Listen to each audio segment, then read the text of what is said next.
MBA میں اس کی شاندار کامیابی کسی کے لیے بھی حیران کن نہیں تھی۔ اس کے ڈپارٹمنٹ میں ہر ایک کو پہلے سے ہی اندازہ تھا۔ اس کے اور اس کے کلاس فیلوز کے پروجیکٹس اور اسائنمنٹس میں اتنا فرق ہوتا تھا کہ اس کے پروفیسرز کو یہ ماننے میں کوئی عار نہیں تھا۔ وہ مقابلے کی اس دوڑ میں 10 گز آگے دوڑ رہا تھا، اور MBA کے دوسرے سال میں اس نے اس فاصلے کو اور بڑھا دیا تھا۔ اس نے انٹرنشپ اقوام متحدہ کی ایک ایجنسی میں کی تھی، اور اس کا MBA مکمل ہونے سے پہلے ہی اس ایجنسی کے علاوہ اس کے پاس 7 مختلف ملٹی نیشنل کمپنی کی طرف سے آفر موجود تھیں۔ تم اب آگے کیا کرنا چاہتے ہو؟ اس کے رزلٹ کے متعلق جاننے کے بعد اسکندر عثمان نے اسے اپنے پاس بلا کر پوچھا تھا۔ میں واپس امریکہ جا رہا ہوں۔ میں یونائٹڈ نیشن کے ساتھ ہی کام کرنا چاہتا ہوں، لیکن میں چاہتا ہوں کہ تم اپنا بزنس شروع کر دیا ہے تو اس میں شامل ہو جاؤ۔ اسکندر عثمان نے اسے کہا، پاپا میں بزنس نہیں کر سکتا، بزنس والا ٹیمپرامنٹ نہیں ہے میرا۔ میں جاب کرنا چاہتا ہوں، اور میں پاکستان سے باہر رہنا چاہتا ہوں۔ اسکندر عثمان حیران ہوئے، تم نے پہلے کبھی ذکر نہیں کیا کہ تم پاکستان میں رہنا نہیں چاہتے، تم مستقل طور پر امریکہ میں سیٹل ہونا چاہتے ہو۔ پہلے میں نے امریکہ میں سیٹل ہونے کے بارے میں نہیں سوچا تھا، لیکن اب میں وہیں رہنا چاہتا ہوں۔ کیوں؟ وہ ان سے یہ کہنا نہیں چاہتا تھا کہ پاکستان میں اس کا ڈپریشن بڑھ جاتا ہے، اور مسلسل امامہ کے بارے میں سوچتا رہتا ہوں۔ وہاں ہر چیز اسے امامہ کی یاد دلاتی تھی۔ اس کے پچھتاوے اور احساس جرم میں اضافہ ہو جاتا تھا۔ میں یہاں ایڈجسٹ نہیں ہو سکتا۔ اسکندر عثمان کچھ دیر اسے دیکھتے رہے۔ حالانکہ میرا خیال ہے کہ تم ایڈجسٹ ہو سکتے ہو۔ سالار جانتا تھا کہ اس کا اشارہ کس طرف تھا۔ وہ خاموش رہا۔ جاب کرنا چاہتے ہو؟ ٹھیک ہے، چند سال جاب کر لو، لیکن اس کے بعد آ کر میرے بزنس کو دیکھو۔ یہ سب کچھ تم لوگوں کے لیے ہی اسٹیبلش کر رہا ہوں، دوسروں کے لیے نہیں۔ وہ کچھ دیر سے سمجھاتے رہے۔ سالار خاموشی سے ان کی باتیں سنتا رہا۔ ایک ہفتے کے بعد وہ دوبارہ امریکہ آ گیا تھا، اور اس کے چند ہفتے کے بعد اس نے یونیسیف میں اپنی جاب سٹارٹ کر دی۔ وہ نیو ہیون سے نیو یارک چلا گیا تھا۔ یہ ایک نئی زندگی کا آغاز تھا، اور وہاں آنے سے چند ہفتے بعد اسے یہ اندازہ ہو گیا تھا کہ وہ کہیں فرار حاصل نہیں کر سکتا تھا۔ وہ اسے وہاں بھی اسی طرح یاد آ رہی تھی۔ اس کا احساس جرم وہاں بھی اس کے ساتھ چھوڑنے کو تیار نہیں تھا۔ وہ 16 سے 18 گھنٹے تک کام کرنے لگا۔ وہ ایک دن میں 3-4 گھنٹے سے زیادہ نہیں سو پایا، اور دن رات اس کی مصروفیت نے اسے بڑی حد تک نارمل بھی کر دیا تھا۔ مگر ایک طرف کام کے اس انبار نے اس کے ڈپریشن میں کمی کی تھی، تو دوسری طرف وہ اپنے ادارے کے نمایاں ترین ورکرز میں شمار ہونے لگا۔ یونیسیف کے مختلف پروجیکٹس کے سلسلے میں وہ ایشیا، افریقہ، لاطینی امریکہ کے ممالک جانے لگا۔ غربت اور بیماری کو وہ پہلی دفعہ اپنی آنکھوں سے اتنے قریب سے دیکھ رہا تھا۔ رپورٹس اور اخبارات میں چھپنے والے حقائق میں اور ان حقائق میں تمام ہولناکیوں کے ساتھ کھلی آنکھ سے دیکھنے میں بہت فرق ہوتا ہے، اور یہ فرق اسے اس جاب میں ہی سمجھ آیا تھا۔ وہ ہر روز بھوکے سونے والے لوگوں کی تعداد کروڑوں میں تھی۔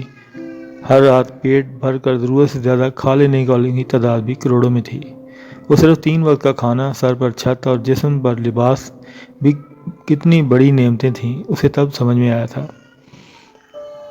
وہ یونیسیف کی ٹیم کے ساتھ چارٹرڈ طیاروں میں سفر کرتے ہوئے اپنی زندگی کے بارے میں سوچتا۔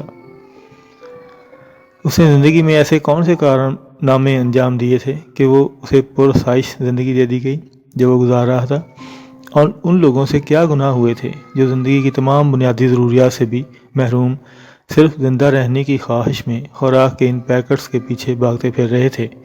وہ ساری رات جا کر اپنے ادارے میں ممکنہ اسکیمیں اور پلان بناتا رہتا۔ کہاں خوراک کی ڈسٹریبیوشن کیسے ہو سکتی ہے، کیا بہتری لائی جا سکتی ہے، کہاں مزید امداد کی ضرورت ہے، کن علاقوں میں کس طرح کے پروجیکٹس درکار ہیں، اور وہ بعض دفعہ 48 گھنٹے بھی بغیر سوئے کام کرتا رہتا۔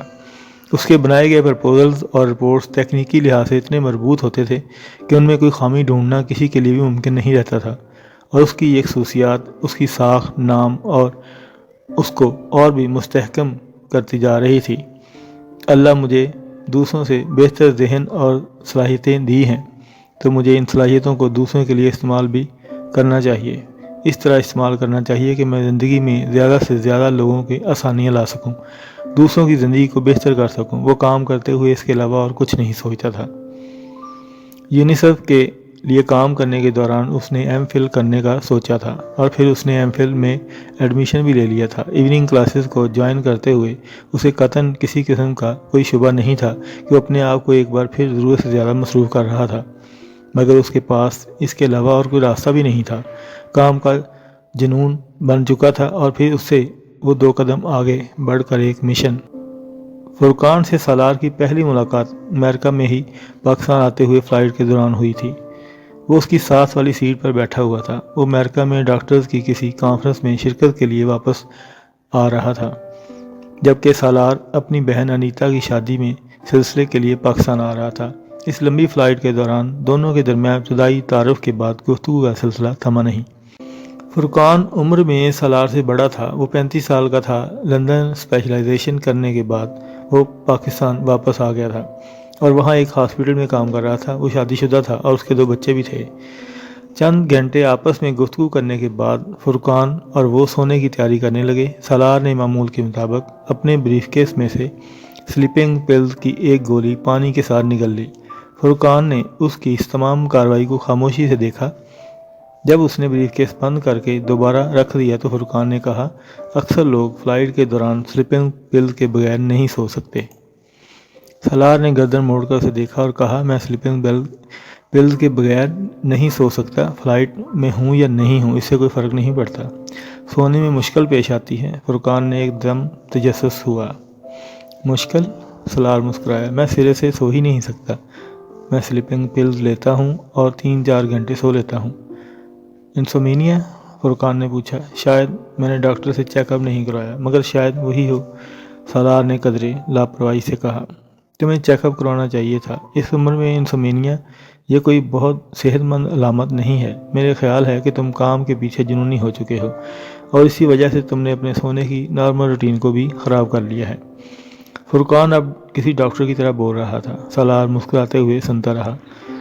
وہ اسے نہیں بتا سکتا تھا کہ وہ اگر دن میں مسلسل کام نہ کرے تو اسے احساس جرم کے ساتھ زندہ نہیں رہ سکتا تھا جسے وہ محسوس کرتا ہے، اور اسے بھی یہ نہیں بتا سکتا تھا کہ وہ سلیپنگ پلز کے بغیر سونے کی کوشش کرے تو امامہ کے بارے میں سوچنے لگتا ہے، اس حد تک کہ اسے اپنا سر درد سے پھٹتا ہوا محسوس ہوتا ہے۔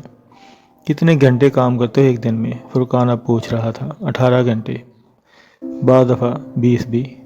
مائی گوڈنس! اور کب سے؟ 2-3 سال سے۔ اور تب سے ہی نیند کا مسئلہ ہے تمہیں؟ میں نے ٹھیک اندازہ لگایا، تم نے خود اپنی روٹین خراب کر لی ہے، فرقان نے اس سے کہا۔ ورنہ اتنے گھنٹے کام کرنے والے آدمی کو تو ذہنی تھکن ہی ایک لمبی اور پرسکون نیند سلا دیتی ہے۔ یہ میرے ساتھ نہیں ہوتا، سالار نے مدھم لہجے میں کہا۔ یہی تو تمہیں جاننے کی کوشش کرنی چاہیے کہ اگر یہ تمہارے ساتھ نہیں ہوتا تو کیوں نہیں ہوتا؟